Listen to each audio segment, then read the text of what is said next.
Hello everyone, I am your teacher and your friend Shubham Kumar. Welcome to our YouTube channel SP Iduvanta. You can also tune on the Instagram and Facebook on the same name. So today we decode the full syllabus of the 12th of the Bihar board. आइए आज हम लोग जानेंगे कि Bihar board में कैसे कैसे questions पूछे जाते हैं और आप कैसे अपने मार्क्स को 80 प्लस ला सकते हैं। केवल इस एक वीडियो से आप लास्ट तक देखते हैं तो आपके मार्क्स निश्चित ही 80 से एबव आने की पूरी संभावना है। जैसे कि आप सभी जानते हैं, कोरोना के टाइम के बाद से ही डबल नंबर ऑफ क्वेश्चन पूछे जाते हैं, जिसमें आपको half number of the question objective में एंड सेम सब्जेक्टिव में भी आपको बनाना होता है। जैसा कि आप जानते हैं कि हमारे बुक में भी 2 सेक्शन होते हैं और उसमें से आपको बनाना होता है क्वेश्चन, जैसे सब्जेक्टिव में भी आते हैं और ऑब्जेक्टिव में भी आते हैं। सब्जेक्टिव टेक्स्ट बुक में से जो 2 पार्ट होते हैं प्रोज और पोएट्री। जैसा कि आपको पता है, प्रोज और पोएट्री मिलके उसमें से जो राइटर नेम होते हैं उसमें से 10 नंबर आते हैं। उसके अलावा जो ग्रामर का पार्ट होता है उसमें ऑब्जेक्टिव में केवल 60 नंबर पूछे जाते हैं और टेक्स्ट बुक से 40 नंबर, यानी कि 100 नंबर क्वेश्चन पूछे जाते हैं ऑब्जेक्टिव में, जिसमें आप लोगों को मात्र 50 नंबर ही बनाना होता है। यानी कि अगर आपका ग्रामर अच्छा होता है तो आपका 60 नंबर का जो ग्रामर आता है उसमें से 50 नंबर मार्क्स आपको उठा पाना आसान होगा। तो आइए हम समझते हैं कि ग्रामर के पार्ट में से क्या क्या आता है। तो सबसे पहले आप लोग देखेंगे कि सबसे इम्पोर्टेंट है आपका पार्ट्स ऑफ स्पीच। जैसे कि आपको पता है, पार्ट्स ऑफ स्पीच में नाउन से लेकर इंटरजेक्शन तक पार्ट आते हैं। इसमें सबसे ज़्यादा क्वेश्चन जो आता है वो आता है प्रीपोजिशन और वर्ब से। आपको पता है जितने भी ट्रांसलेशंस आते हैं सब्जेक्टिव में उसमें भी वर्ब की आवश्यकता होती है, यानी हेल्पिंग वर्ब की आवश्यकता होती है, मेन वर्ब भी जानना होता है। उसके अलावा आपके ऑब्जेक्टिव पार्ट में भी वर्ब से बहुत सारे क्वेश्चन आते हैं।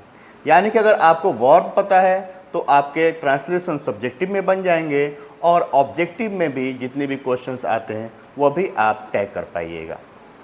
आइए समझते हैं।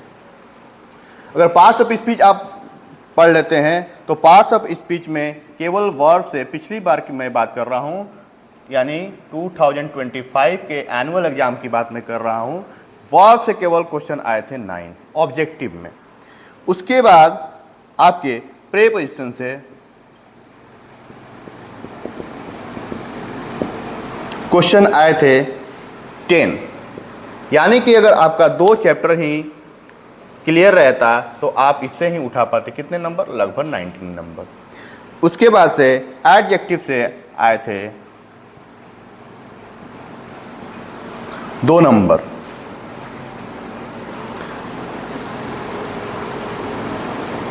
उसके बाद से सेंटेंस, यानी वर्ब से ही आया था एक और क्वेश्चन, यानी कि कुल मिला के ये 10 और ये 10 मिला के 20 नंबर केवल 2 चैप्टर से ही आया हुआ था। कंजंक्शन, इससे भी क्वेश्चन आए थे 2। उसके अलावा स्पेलिंग टेस्ट सबसे इम्पोर्टेंट है। आप लोग जब बुक पढ़ते हैं तो उसमें स्पेलिंग का आप लोग ध्यान नहीं देते। स्पेलिंग टेस्ट से ही केवल आया था 5 नंबर। उसके बाद से प्रोनाउन से आए थे 3 number. Then one word substitution,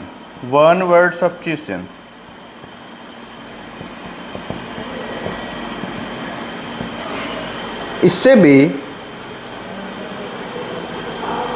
question आए थे 2। जो सेंटेंसेस वो भी रिलेटेड किससे, वर्ब से ही है। ये भी आए थे 5 नंबर। डिग्री ऑफ कंपैरिजन, इससे भी आए थे 3 नंबर। एडवर्ब, इससे भी आए थे 2 नंबर। आर्टिकल, इससे भी आए थे 1 नंबर। और सबसे इम्पोर्टेंटली आप लोगों को पता है नरेशन और वॉइस, नरेशन और वॉइस मिलके आया था 9 नंबर। टोटल आप जोड़ेंगे तो इन सारे चैप्टर्स को मिला के आए थे पूरे 60 नंबर्स, यानी कि ऑब्जेक्टिव टाइप आए थे आपको 60 नंबर्स। और कितने? मात्र इतने चैप्टर्स से। पूरी चैप्टर्स पढ़ने की आपको कोई आवश्यकता नहीं है, इतने चैप्टर्स पढ़ लेते हैं तो आपका काम चल सकता है। आप जानते हैं कि आप सभी पूरे साल, पूरे 2 साल 11th और 12th मिला के केवल टेंस के टेंशन में लगे रहते हैं कि टेंस कैसे ख़त्म हो। ये जान के आपको काफ़ी हैरानी होगी कि जो भी ट्रांसलेशंस आए थे उसमें टेंस से बहुत ज़्यादा लेना देना नहीं था। हो सकता है ये वीडियो लंबा हो, लेकिन ये आपके लिए काफ़ी इम्पोर्टेंट है। अगर आप लास्ट तक देखते हैं तो निश्चित ही आप इससे 80+ मार्क्स कर पाएंगे। तो आप देख सकते हैं कि किस किस चैप्टर से कितने कितने नंबर के पूछे गए हैं, और ज़्यादातर क्वेश्चन किससे हैं? पार्ट्स ऑफ स्पीच से, यानी कि ये सारे ग्रामर के पार्ट हैं। आपके टेक्स्ट बुक से आता है ओनली 40 नंबर्स, 40 नंबर्स। अब इस 40 नंबर के लिए आपसे कई सारे क्वेश्चन पूछे जाते हैं। ये मैं अभी जितना भी मैं बात कर रहा हूँ, ये 100 क्वेश्चन जो पूछे जाते हैं 100 नंबर के, वो केवल 50 नंबर के ऑब्जेक्टिव के लिए मैं बात कर रहा हूँ। अभी मैं सब्जेक्टिव के लिए बात नहीं कर रहा हूँ। ऑब्जेक्टिव में आप देखेंगे टेक्स्ट बुक से 40 क्वेश्चन और ग्रामर से 60 क्वेश्चन। टेक्स्ट बुक में भी जो आप जितने भी इंट्रो पार्ट पढ़ते हैं, जितने भी हमारे राइटर के बारे में दिया होता है, ऑथर के बारे में दिया होता है, उससे पूछे जाते हैं, जिसको आप लोगों को काफ़ी ध्यान से पढ़ना है कि कौन से ऑथर कहाँ से है, कैसे किस तरह का वो लिखते हैं। जैसे हम छोटा सा एग्जाम्पल लेते हैं, जैसे आप लोगों ने पढ़ा होगा a sweetest love I do not go, जिसको किसने लिखा है? जॉन डन ने। और ये क्या है? एक सोनेट है। तो इस तरह से आपको छोटी छोटी चीज़ों पे ध्यान देना होगा जो कि आप नहीं दे पाते हैं। इस तरह से आप अपना एक फ्रेमवर्क बनाते हैं, इस तरह से आप पढ़ाई करते हैं, तो आपका इंग्लिश में कोई भी टेंशन नहीं रहेगा, जो कि काफ़ी टेंशन होती है बिहार बोर्ड के स्टूडेंट्स के लिए। आइए अब हम लोग इसके बाद से देखेंगे कि सब्जेक्टिव के पार्ट्स कैसे होते हैं और सब्जेक्टिव में कैसे कैसे क्वेश्चन आते हैं। और मैं ये सारी चीज़ें ऐसे ही नहीं लिखा हूँ, पूरी मेहनत लगी है। ये पूरा मैं एक एक क्वेश्चन को देखा हूँ। आप भी पिछले साल के क्वेश्चन को देख सकते हैं कैसे कैसे क्वेश्चन आए हैं। पूरे 100 क्वेश्चन पूछे गए थे ऑब्जेक्टिव टाइप में, आप देख सकते हैं, जिसमें किस तरह का पार्ट आया है। यहाँ पे आप देखिए पूरे 60 नंबर यहाँ तक आपका ग्रामर था, और यहाँ से क्वेश्चन जो 61 से 100 तक था वो दिया था क्या? Based on the prescribed text, मतलब कि आपके बुक से है ना। तो इस तरह से आप लोग अपना फ्रेमवर्क तैयार कर सकते हैं पूरे सिलेबस को ध्यान में रखते हुए। फिर आपको दर बदर भटकना नहीं पड़ेगा। कई सारे टेंशन में आप लगे रहते हैं, कई सारे यूट्यूब चैनल को आप ट्यून करते हैं, उतने ज़रूरत नहीं है। आप एक ही जगह पढ़िए और यहाँ से ही आपको 80+ मार्क्स आने की मेरी पूरी गारंटी है। चलिए आइए अब इसके बाद से हम लोग देखेंगे कि सब्जेक्टिव में कैसे कैसे क्वेश्चंस आते हैं और क्या क्या आपको पढ़ना है, क्या क्या स्किप करना है। क्योंकि प्राय ये देखा जाता है कि आप सभी समरी के पीछे काफ़ी लगे होते हैं। समरी याद करना और लिखना काफ़ी टफ होता है। साथ ही आपको मार्किंग सिस्टम भी आज मैं आपको समझाऊंगा, जिससे आपको काफ़ी आसानी होगी। फिलहाल के लिए आप लोग देख लीजिए, ग्रामर का पार्ट ऑब्जेक्टिव में 60 क्वेश्चंस और टेक्स्ट बुक का पार्ट 40 क्वेश्चन। इस तरह से आपको ऑब्जेक्टिव टाइप क्वेश्चंस में पूछे जाते हैं। जैसे कि ऑब्जेक्टिव टाइप हम लोग समझ चुके हैं, अब समझते हैं कि सब्जेक्टिव टाइप कैसे कैसे क्वेश्चंस आते हैं। इसमें 7 टाइप के क्वेश्चन पूछे जाते हैं, जिसमें अलग अलग सेक्शन में आप लोग अलग अलग जवाब देना होता है। जैसे आइए सब्जेक्टिव हम समझते हैं।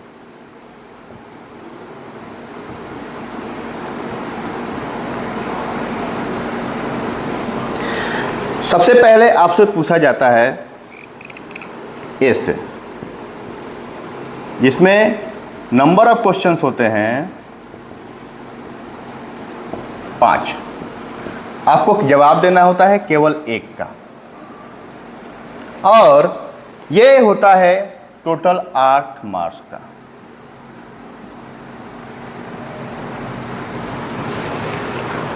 पिछली बार काफ़ी आसान दिए गए थे, जिसमें आपको फ्रेंडशिप पे लिखना था, क्लीननेस पे लिखना था, योर फेवरेट सब्जेक्ट पे लिखना था, वाइल्ड लाइफ कंजर्वेशन पे लिखना था, time and tide wait for none, जैसे आप पहले से सुनते आए हैं, ये एक तरह का मुहावरा रहा है, इस पे भी आपको लिखना था।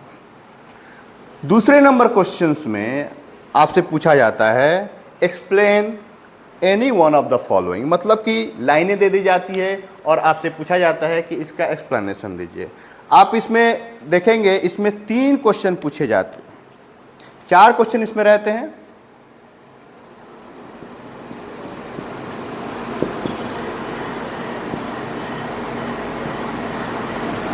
चार क्वेश्चन में इसमें भी आपको केवल एक बनाना होता है और ये मार्क्स होता है 4 मार्क्स का। अब इसमें देखिए 4 क्वेश्चन जो दिए थे, इसमें से 3 क्वेश्चन आप बड़ी ही आसानी से ढूंढ सकते थे। बेंजी, जैसे ही बेंजी नाम आया इसमें आप समझ जाते कि बेंजी ये कह रहा है, इसका मतलब दी अर्थ से है, जिसे एच.ई. बेट्स ने लिखा है।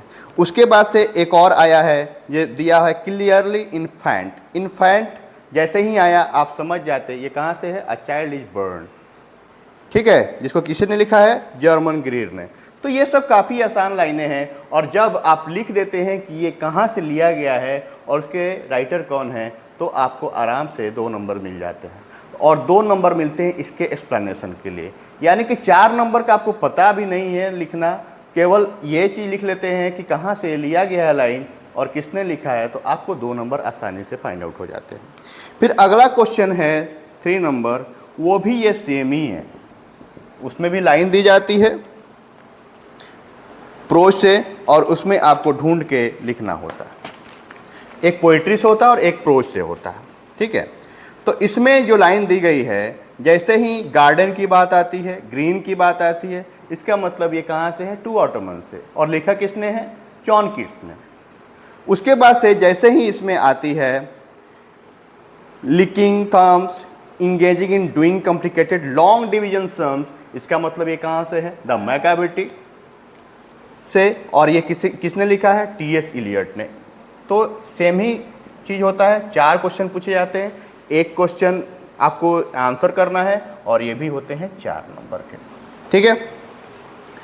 उसके बाद चौथे नंबर के क्वेश्चन में आपको करना क्या है, वही जो आप करते आ रहे हैं, 10th में भी किए हैं और 12th में भी करना है। करना क्या है, एक आपको या तो लेटर लिखना है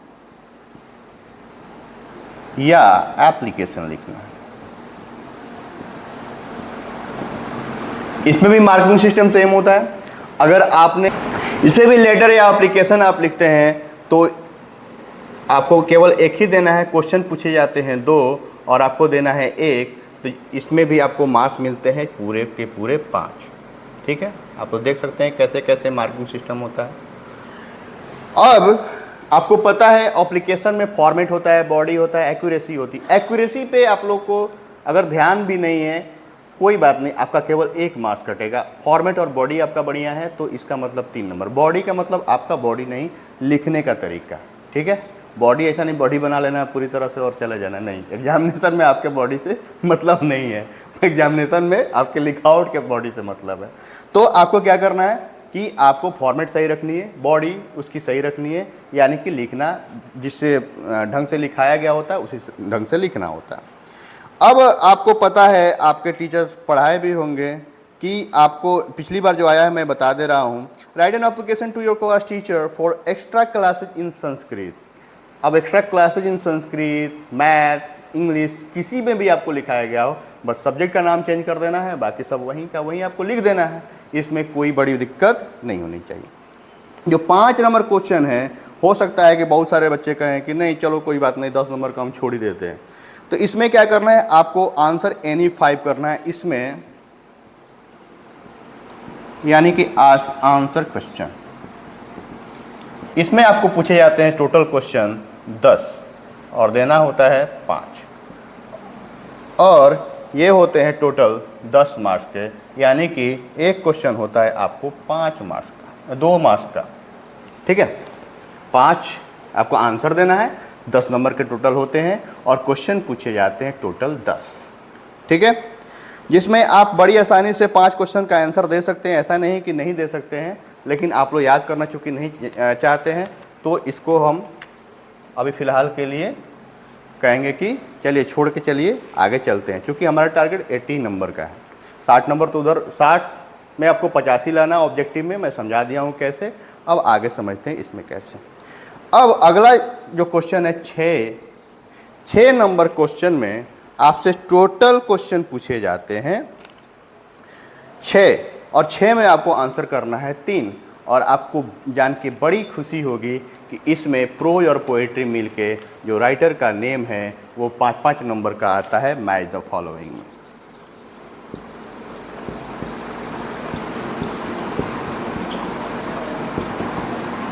ये टोटल पोएट्री और प्रोज मिल के आ जाता है 5 और 5 नंबर का, यानी कि कलेक्टिवली 10 नंबर का, जिसको आप काफ़ी आसानी से कर पाते हैं और सब्जेक्टिव में काफ़ी बच्चे केवल यही कर पाते हैं। इसके बाद से बच्चे सोचते हैं ऑब्जेक्टिव में नंबर आ जाएगा तो आगे चलो छोड़ ही देते हैं। उसके बाद से 6 क्वेश्चन में यानी कि A एंड B में मैच द फॉलोइंग हम मान लिए कि 2 क्वेश्चन इसमें आ गए, 10 नंबर आपके आसानी से आ जाएंगे। समरी के बात मैं बाद में करूंगा, क्योंकि इसमें से आपको 3 ही क्वेश्चन बनाना है। उसके बाद से इसी में आपको पूछता है ट्रांसलेशन।